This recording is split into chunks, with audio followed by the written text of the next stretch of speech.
서울 외곽 고급 아파트 그린파크 힐즈에서 경비원으로 일하는 장성우. 올해 68살인 그는 이른 새벽 6시부터 경비실에 앉아 모니터를 바라보고 있었습니다. 하지만 그의 시선은 특정 동과 호수에만 집중되어 있었죠. 바로 1432동 1501호 딸 소은이가 사위와 함께 살고 있는 곳이었습니다. 장성우는 3년 전까지만 해도 청와대 경호실에서 대통령을 호위하던 5급 경호관이었습니다. 25년간 국가 최고 권력자의 생명을 책임졌던 그였지만 지금은 한낱 아파트 경비원으로 살고 있었죠. 물론 이것은 그의 선택이었습니다. 소은이가 이곳에 산다면 나도 여기서 지켜봐야겠어. 딸에게는 경비원 일을 한다고 말하지 않았습니다. 그저 서울 근처에서 지내고 있다고만 했죠. 하지만 실제로는 매일 딸의 일상을 멀리서 지켜보고 있었습니다. 오전 8시 30분, 평소와 같은 시간에 소은이 현관에서 나타났습니다. 하지만 오늘은 뭔가 달랐습니다. 평소보다 걸음걸이가 조심스러웠고 고개를 살짝 숙인 채 급하게 지나가려 했습니다. 장성우의 눈썹이 미세하게 움직였습니다. 25년간 사람들의 미묘한 변화를 읽어내며 위험을 감지해온 그의 본능이 경고음을 울리기 시작했습니다. 뭔가 이상해. 그 순간 경비실 문이 열리며 딸의 남편 김민수가 들어왔습니다. 대기업 과장으로 겉보기에는 점잖은 신사 같았지만 장성우의 눈에는 뭔가 불편한 구석이 있어 보였습니다. 아, 경비원 아저씨. 택배 온 거 없나요? 김민수가 건성으로 물었습니다. 확인해 보겠습니다. 장성우가 정중하게 답하며 택배 리스트를 확인했습니다. 김민수는 장성우를 그저 하찮은 경비원 정도로 취급했습니다. 인사도 제대로 하지 않았고 말투도 무례했죠. 오늘은 없으시네요. 아, 그래요? 알겠습니다. 김민수가 돌아서며 나가려 했습니다. 그 순간 장성우는 김민수의 오른손 등에 난 작은 상처를 발견했습니다. 손톱으로 긁힌 것 같은 자국이었죠. 그리고 셔츠 소매에 묻은 미세한 화장품 자국도 보였습니다. 장성우의 심장이 빠르게 뛰기 시작했습니다. 경호관으로서의 오랜 경험이 그에게 말하고 있었습니다. 뭔가 심각한 일이 벌어지고 있다고요. 딸아. 장성우는 작은 목소리로 중얼거렸습니다. 그의 아버지로서의 본능과 경호관으로서의 직감이 동시에 경고하고 있었습니다. 딸에게 위험이 닥치고 있다는 것을요. 그날 저녁 7시 장성우는 평소보다 일찍 경비실을 나왔습니다. 딸의 퇴근 시간에 맞춰 아파트 입구 근처에서 기다리고 있었죠. 멀리서나마 딸의 안전을 확인하고 싶었습니다. 소은이 지하철역에서 내려 아파트 쪽으로 걸어오는 모습이 보였습니다. 하지만 평소와는 확연히 달랐죠. 고개를 푹 숙인 채 종종 걸음으로 걷고 있었고 가방끈을 꽉 움켜쥐고 있었습니다. 장성우는 자연스럽게 딸의 동선에 맞춰 움직였습니다. 마치 우연히 마주친 것처럼 보이게 하려고 했죠. 하지만 소은이 그를 발견하는 순간 깜짝 놀란 듯 멈춰 섰습니다. 아, 아버지, 여긴 왜? 아, 소은아. 지나가던 길이었어. 장성우가 어색하게 웃으며 대답했습니다. 소은은 당황한 기색이 역력했습니다. 아버지가 이곳에 나타날 이유가 없었으니까요. 하지만 더 놀라운 건 딸의 얼굴이었습니다. 왼쪽 뺨에 희미하게 남은 붉은 자국. 화장으로 가리려 했지만 완전히 숨겨지지 않았습니다. 그리고 목 아래쪽에도 비슷한 흔적이 보였죠. 딸아, 얼굴이. 아, 이거요? 문에 부딪혔어요. 아무것도 아니에요. 소은이 급하게 손으로 뺨을 가렸습니다. 하지만 장성우의 눈은 속일 수 없었습니다. 그것은 문에 부딪힌 상처가 아니라 누군가의 손에 의한 것이었습니다. 경호관 시절 수없이 봐왔던 폭력의 흔적이었죠. 정말 괜찮아? 장성우가 조심스럽게 물었습니다. 네, 정말 괜찮아요. 아버지는 여기 일이 있으셨어요? 소은이 화제를 돌리려 했습니다. 응, 잠깐 볼 일이 있어서. 그런데 민수는 어디 있니? 먼저 올라갔어요. 저는 마트에서 뭐 좀 사고 올라가려고요. 소은의 목소리에는 떨림이 섞여 있었습니다. 그리고 그녀의 팔목에서도 멍 자국이 희미하게 보였죠. 긴 소매로 가렸지만 장성우의 예리한 시선은 놓치지 않았습니다. 그럼 아버지가 같이 가서. 아니에요. 괜찮아요. 소은이 너무 급하게 거절했습니다. 민수가 기다리고 있어서요. 아버지는 빨리 가세요. 딸의 표정에서 두려움이 읽혔습니다. 누군가를 무서워하고 있었고 그 누군가는 분명 남편이었습니다. 그래, 알겠다. 조심해서 들어가거라. 장성우는 더 이상 묻지 않았습니다. 하지만 마음속으로는 결심하고 있었죠. 이 상황을 그냥 넘어갈 수는 없다고요. 소은이 아파트 안으로 사라진 후 장성우는 한참 동안 그 자리에 서 있었습니다. 주먹이 저절로 쥐어졌습니다. 청와대 지킬 때보다 더 무섭다. 우리 애가 당하고 있다는 게. 그날 밤 장성우는 잠을 이루지 못했습니다.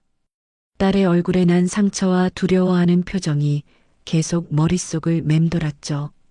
그리고 한 가지 확신했습니다. 이제 더 이상 가만히 있을 수 없다는 것을요. 다음 날부터 장성우의 진짜 임무가 시작될 예정이었습니다. 다음 날부터 장성우는 본격적인 감시 작전에 들어갔습니다. 경비원이라는 신분을 최대한 활용해서 딸의 상황을 파악하기로 했죠.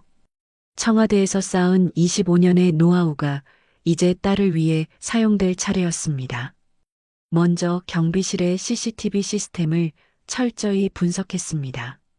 다행히 1432동 입구와 엘리베이터 홀, 복도까지 촬영 범위에 들어 있었죠. 장성우는 야간 근무를 자주 맡으며 녹화 파일에 접근할 수 있는 시간을 늘렸습니다. 이 과장님, 제가 야간 근무 더 많이 하겠습니다. 정말이요? 고맙긴 한데 몸은 괜찮으세요? 나이 들어서 잠도 안 오고 집에 혼자 있으니 심심해서요. 사실 장성우에게는 다른 목적이 있었습니다. 밤 시간대의 영상들을 꼼꼼히 살펴보고 싶었던 것이죠. 작업은 생각보다 어렵지 않았습니다. 경비실 컴퓨터로 지난 일주일간의 영상을 모두 다운받았고 개인 노트북에서 분석하기 시작했습니다. 첫 번째 발견은 충격적이었습니다. 사흘 전 밤 11시경 복도에서 울고 있는 소은의 모습이 찍혀 있었죠. 현관문 앞에서 한참을 서 있다가 결국 들어가는 모습이었습니다. 두 번째는 더 심각했습니다. 이틀 전 저녁 집안에서 들려오는 큰 소리가 복도까지 울렸습니다. 무언가 깨지는 소리와 함께 남자의 고함 소리가 들렸죠. 내가 임신한 거 알면서도 이딴 걸로 짜증나게 해? 장성우는 영상을 멈추고 다시 재생했습니다. 분명히 임신이라는 단어가 들렸습니다. 딸이 임신했다는 사실을 이제야 알게 된 거죠. 소은이가 임신했다고? 기쁨과 분노가 동시에 밀려왔습니다. 할아버지가 된다는 기쁨과 임신한 딸을 때린다는 분노가 충돌했죠. 장성우는 더 많은 증거를 모으기로 했습니다. 경비원실에 있는 작은 감시 장비들을 이용해서 복도와 엘리베이터 홀에 추가 녹음 장치를 설치했습니다. 물론 불법이었지만 딸의 안전이 우선이었죠. 일주일간의 감시 결과는 참혹했습니다. 김민수는 거의 매일 소은에게 폭력을 휘둘렀습니다. 집에서 나오는 소리들, 복도에서 우는 소은의 모습, 그리고 아침마다 화장으로 가린 상처들. 가장 결정적인 증거는 열흘째 되는 날 나왔습니다. 김민수가 회사에 간 사이 소은이 현관 밖에서 누군가와 통화하는 모습이 찍혔습니다. 언니 정말 괜찮아. 그냥 조금 힘들 뿐이야. 아기는 괜찮대. 병원에서 아직은 괜찮다고 했어. 응, 민수도 요즘 스트레스가 많아서. 나도 잘못한 게 있어. 자신을 방어하는 딸의 모습에 장성우의 가슴이 찢어질 것 같았습니다. 임신 8주차라는 사실도 그때 알게 되었죠. 그날 밤 장성우는 자신의 집 금고를 열었습니다. 거기에는 낡은 신분증이 하나 들어 있었죠. 청와대 출입증 마이너스 장성우 근무지 경호처. 이제 정말로 움직일 때가 왔습니다. 과거 동료였던 정보국 출신 퇴직자 이명에게 전화를 걸었습니다. 형님, 저 장성우입니다. 급한 일이 생겼는데요. 성우야? 웬일이야 갑자기. 내 딸 그리고 내 손녀를 위해 움직일 거야. 이번엔 나라보다 내 가족 먼저다. 전화기 너머로 잠시 침묵이 흘렀습니다. 알겠어. 뭐가 필요해? 드디어 장성우의 반격이 시작될 순간이었습니다. 그날 밤 11시 장성우는 경비실에서 평소보다 더 집중해서 모니터를 바라보고 있었습니다. 1432동의 영상을 확대해 놓고 소리까지 최대로 높여두었죠. 예감이 좋지 않았습니다. 과연 그의 예상은 맞았습니다. 11시 40분경 집안에서 큰 소리가 들려왔습니다. 접시가 깨지는 소리와 함께 김민수의 고함 소리가 복도까지 울렸죠. 또 임신했다고 까불어? 네가 뭘 잘못했는지도 모르면서. 이어서 둔탁한 소리가 들렸습니다. 누군가 넘어지는 소리였죠. 장성우의 손이 떨리기 시작했습니다. 10분 후 현관문이 열리며 소은이 나타났습니다. 하지만 그녀는 복도에 주저앉아 눈물을 흘리고 있었죠. 한 손으로는 배를 감싸고 있었습니다. 장성우는 더 이상 참을 수 없었습니다. 경비실을 박차고 나가 엘리베이터를 향해 뛰었습니다. 그러나 막상 딸 앞에 나타나면 어떻게 설명해야 할지 막막했죠. 결국 그는 복도 모퉁이에 숨어서 딸의 상태를 확인했습니다. 소은은 한참을 울다가 휴대폰을 꺼내 누군가에게 전화를 걸었습니다. 언니, 나 정말 못 살겠어. 아기가 위험할 것 같아. 전화 너머로 언니의 목소리가 들렸습니다. 소은에게 병원에 가라고 아니면 신고를 하라고 말하는 것 같았죠. 안 돼. 민수가 알면 더 화낼 거야. 그리고 아기까지. 장성우는 주먹을 꽉 쥐었습니다. 딸이 두려워하고 있었습니다. 자신의 안전보다 뱃속 아이를 걱정하고 있었죠. 소은이 겨우 일어나 집으로 돌아간 후 장성우는 곧바로 자신의 차로 향했습니다. 제주도에 있는 집까지 가야 했습니다. 그곳에 중요한 것들이 보관되어 있었으니까요. 새벽 5시 제주도 집에 도착한 장성우는 곧바로 서재로 갔습니다. 벽에 걸린 액자됨에 숨겨둔 금고를 열었죠. 거기에는 청와대 근무 시절의 여러 물건들이 들어 있었습니다. 오래된 신분증, 몇 장의 사진, 그리고 작은 수첩 하나. 그 수첩에는 과거 동료들의 연락처가 적혀 있었습니다.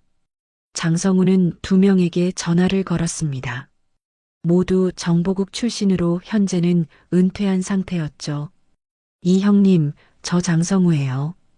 갑자기 연락드려서 죄송합니다. 아, 성우야. 오랜만이다. 무슨 일이야? 제가 부탁드릴 일이 있어서요. 급한 일입니다. 뭔데? 말해봐. 내 딸이 위험에 처했습니다. 사위가 임신한 딸을 때리고 있어요.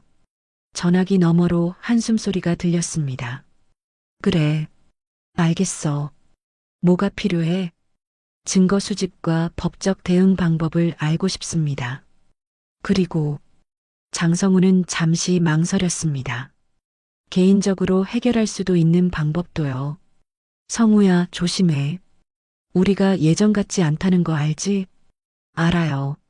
하지만 이번엔 나라보다 내 가족 먼저입니다. 두 번째 동료에게도 비슷한 내용으로 연락했습니다. 박 형님은 현재 사설 탐정 일을 하고 있었죠. 성우 형님, 제가 도와드릴게요. 법적 증거 수집은 제가 맡겠습니다. 고맙다, 박군. 그런데 형님 직접 나서시면 안 됩니다. 신분 노출되면 딸분만 더 위험해져요. 장성우도 그걸 알고 있었습니다. 하지만 더 이상 기다릴 수는 없었죠. 서울로 돌아가는 길에 장성우는 마음을 정했습니다. 이제 경비원 장성우가 아니라 경호관 장성우로 움직일 때가 온 것이죠. 내 손녀를 지키겠어. 어떤 방법을 써서라도. 이틀 후 저녁 7시 장성우는 김민수의 퇴근 시간에 맞춰 아파트 지하 주차장에서 기다렸습니다. 며칠간 동료들과 준비한 모든 자료가 그의 손에 들려 있었죠. 이제 직접 대면할 때가 왔습니다. 김민수가 엘리베이터에서 내려 자신의 차로 향하고 있었습니다. 평소와 다름없이 무표정한 얼굴이었죠. 장성우는 조용히 다가가 그의 앞을 막아섰습니다.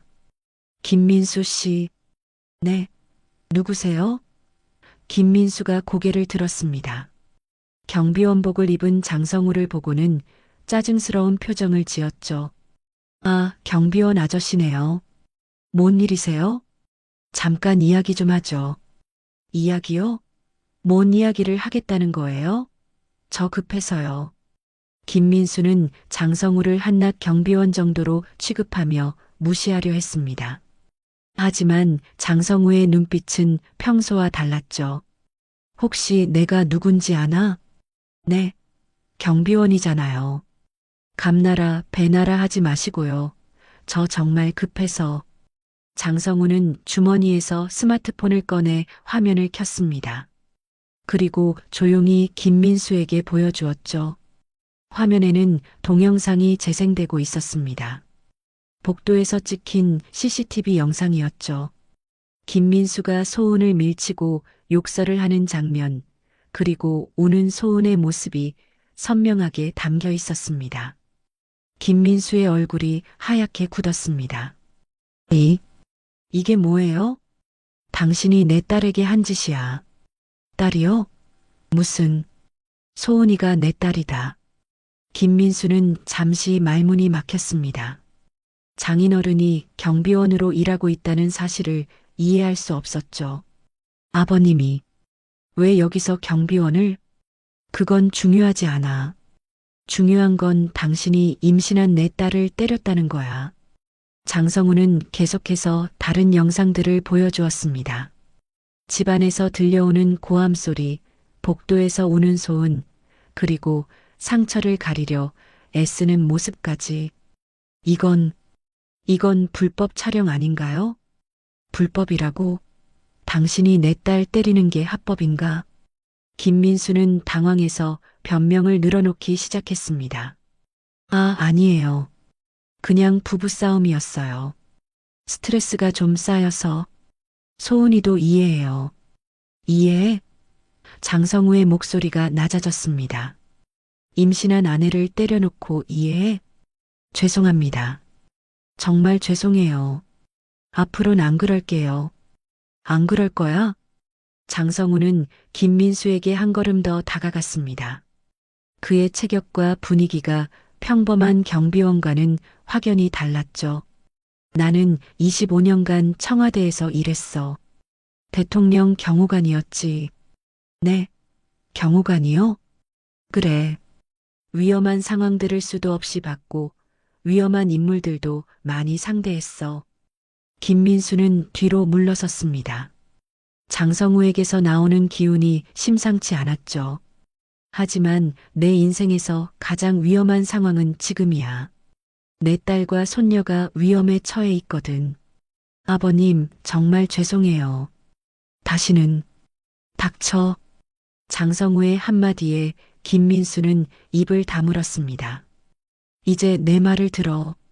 앞으로 내 딸에게 손가락 하나 잘못됐다가는 내가 당신을 어떻게 할지 모를 거야. 차가운 밤 공기 속에서 두 남자가 마주 서 있었습니다. 한 명은 떨고 있었고 다른 한 명은 분노로 가득 차 있었죠. 알겠나? 네, 알겠습니다. 이건 경고야. 마지막 경고야. 김민수는 고개를 끄덕이며 뒤로 물러났습니다. 그의 손은 여전히 떨리고 있었죠. 하지만 장성우는 알고 있었습니다. 이것만으로는 끝나지 않을 거라는 걸요. 그로부터 사흘 후 장성우는 더욱 구체적인 계획을 세웠습니다.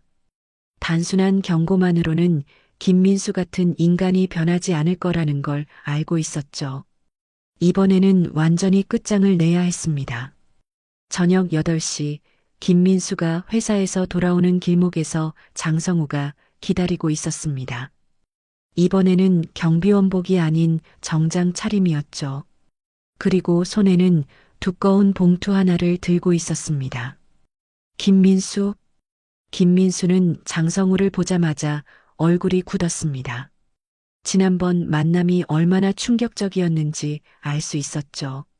아, 아버님, 안녕하세요. 차에 타? 네, 내 차에 타라고. 김민수는 거부할 수 없었습니다. 장성우의 기세에 눌려 조용히 조수석에 앉았죠. 장성우는 차를 몰고 한적한 강변 주차장으로 향했습니다. 아무도 없는 곳에서 대화를 나누고 싶었습니다. 내가 저번에 마지막 경고라고 했지? 네, 네. 그런데 어젯밤에도 우리 소은이 울고 있더라. 김민수는 할 말이 없었습니다. 실제로 어제도 술을 마시고 와서 소은에게 화를 냈거든요. 장성우는 봉투를 열어 그 안에 서류들을 꺼냈습니다. 사진들과 동영상이 담긴 DVD, 그리고 각종 문서들이었죠. 이것들이 뭔지 아나? 첫 번째는 김민수가 소은을 때리는 결정적인 사진들이었습니다. 얼굴에 상처, 팔에 멍자국까지 선명하게 찍혀 있었죠. 이건 어떻게 해? 내가 누군지 까먹었나? 이런 자료 수집하는 건 일도 아니야. 두 번째는 녹음 파일이었습니다.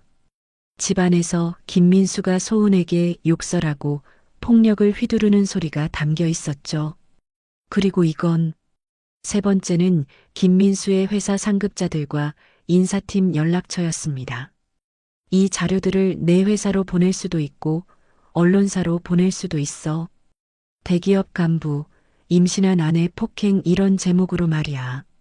김민수의 얼굴이 창백해졌습니다. 그리고 이건 네 번째는 법원 고소장 양식이었습니다. 이미 변호사와 상담을 마친 상태였죠. 가정폭력으로 형사 고발할 수도 있어. 임신한 아내를 때린 건 가중처벌 대상이거든. 아버님, 제발, 내 딸이 임신한 사실, 너 알고도 저랬더라. 그 아이까지 죽었으면 난 널 죽였을 거다. 장성우의 눈빛이 차갑게 식었습니다. 진짜로 죽였을 거야. 누가 막아도. 김민수는 떨리는 목소리로 변명을 늘어놓았습니다. 정말 죄송해요. 제가 미쳤었어요. 스트레스가 너무. 변명은 그만해. 이제 내 조건을 들어. 장성우는 마지막 서류를 꺼냈습니다. 이혼 합의서와 위자료 지급 각서였죠. 위자료 2억. 그리고 이혼에 동의해. 2억이요? 그런 돈이 어디 있어요? 내 아버지가 가진 부동산 팔면 될 거 아니야. 조사 다 해봤어. 김민수는 말이 막혔습니다. 장성우가 자신의 집안 사정까지 파악하고 있다는 게 무서웠죠. 이 조건들을 받아들이면 이 자료들은 묻어줄게. 하지만 거부하면 장성우는 김민수의 어깨에 손을 올렸습니다. 그 손에서 느껴지는 힘이 평범하지 않았죠. 내가 뭘 할지는 너도 짐작하겠지? 제발, 한 번만 기회를. 기회? 장성우가 비웃었습니다. 내 딸한테 몇 번 기회를 줬나? 임신한 걸 알고도 때렸잖아. 김민수는 결국 고개를 숙였습니다. 알겠어요. 알겠습니다. 좋아. 내일까지 결정해. 그리고 오늘 밤부터 소은이한테 손가락 하나 잘못되면 약속은 없는 거야. 차는 다시 아파트로 향했습니다. 침묵이 흘렀지만 이미 승부는 결정된 상태였죠. 내려. 김민수는 차에서 내렸습니다. 그의 등 뒤로 장성우의 마지막 말이 들렸습니다. 기억해. 나는 내 가족을 위해서라면 뭐든지 할 수 있는 사람이야. 다음 날 오후 장성우는 딸 소은에게 전화를 걸었습니다. 더 이상 숨길 수 없었습니다. 이제는 딸과 함께 이 문제를 해결해야 할 때였죠. 소은아, 아버지야. 시간 좀 낼 수 있니? 아버지, 갑자기 웬일이세요? 중요한 이야기가 있어. 혼자 나올 수 있겠니? 소은의 목소리에서 망설임이 느껴졌습니다. 최근 들어 집 밖으로 나가는 것조차 조심스러웠거든요. 민수가 집에 없을 때 나오면 돼. 아버지가 너를 도와줄 거야. 1시간 후 아파트 근처 카페에서 부녀가 만났습니다. 소은은 선글라스를 끼고 있었지만 그 아래로 여전히 멍자국이 보였죠. 딸아. 장성우는 소은의 손을 잡았습니다. 딸의 손목에서도 손가락 자국이 선명했습니다. 아버지가 다 알고 있어. 네. 민수가 너를 때리는 거. 그리고 내가 임신한 것도. 소은의 눈에서 눈물이 쏟아졌습니다. 아버지. 어떻게. 아버지가 그 아파트에서 경비원으로 일하고 있었어. 경비원이요? 장성우는 모든 것을 설명했습니다. 왜 경비원으로 위장했는지, 어떻게 감시했는지, 그리고 김민수와 어떤 대화를 나눴는지까지요. 아버지가 정말로? 그래. 그리고 이제 경찰서에 가자. 경찰서요? 안 돼요. 민수가 알면. 괜찮아. 아버지가 모든 증거를 다 모아놨어. 장성우는 가방에서 두꺼운 파일을 꺼냈습니다. 사진들, 동영상, 녹음 파일, 그리고 의료진단서까지 완벽하게 준비되어 있었죠. 이 모든 걸로 민수를 고소할 거야. 그리고 너와 아기를 지킬 거야. 소은은 한참 동안 울었습니다. 그동안 혼자 견뎌왔던 고통이 터져나왔죠. 아버지, 임신한 거 말 못했어요. 걱정하실까봐. 미안해, 딸아. 아버지가 더 일찍 알았어야 했는데. 민수가 아기까지 위험하다고 했어요. 장성우의 주먹이 꽉 쥐어졌습니다. 하지만 이제는 분노보다 딸을 보호하는 것이 우선이었죠. 이제 걱정 마. 아버지가 다 해결할 테니까. 2시간 후 부녀는 함께 경찰서에 도착했습니다. 장성우가 미리 연락해둔 수사관이 기다리고 있었죠. 가정폭력 혐의로 신고하려고 합니다. 네, 알겠습니다. 증거 자료 가져오셨나요? 장성우는 준비한 모든 자료를 제출했습니다. 사진, 동영상, 녹음 파일은 물론이고 병원 진단서까지 빠짐없이 준비되어 있었죠. 이 정도면 충분합니다. 바로 조사에 들어가겠습니다. 소은은 진술서를 작성하며 지난 1년간의 일들을 모두 털어놓았습니다. 처음에는 작은 다툼이었지만 점점 심해졌고 임신 후에도 계속되었다는 내용이었죠. 태아는 괜찮나요? 수사관이 물었습니다. 네, 다행히 아직은 이상 없다고 했어요. 참 다행입니다. 신고가 접수된 후 장성우와 소은은 병원으로 향했습니다. 정확한 진단을 받기 위해서였죠. 임신 9주차시네요. 아기는 건강합니다. 의사의 말에 두 사람 모두 안도했습니다. 다만 임신부가 스트레스를 많이 받으신 것 같아요. 앞으로는 안정을 취하셔야 합니다. 네, 알겠습니다. 병원에서 나오며 소은이 말했습니다. 아버지, 정말 괜찮을까요? 괜찮을 거야. 이제 아버지가 너와 내 손녀를 지킬 테니까. 그날 저녁 김민수는 경찰에 붙잡혔습니다. 장성우가 준비한 증거들 앞에서 그는 더 이상 변명할 수 없었죠. 소우는 그날부터 친정에서 지내기 시작했습니다. 드디어 안전한 곳에서 아기를 기다릴 수 있게 된 것이죠.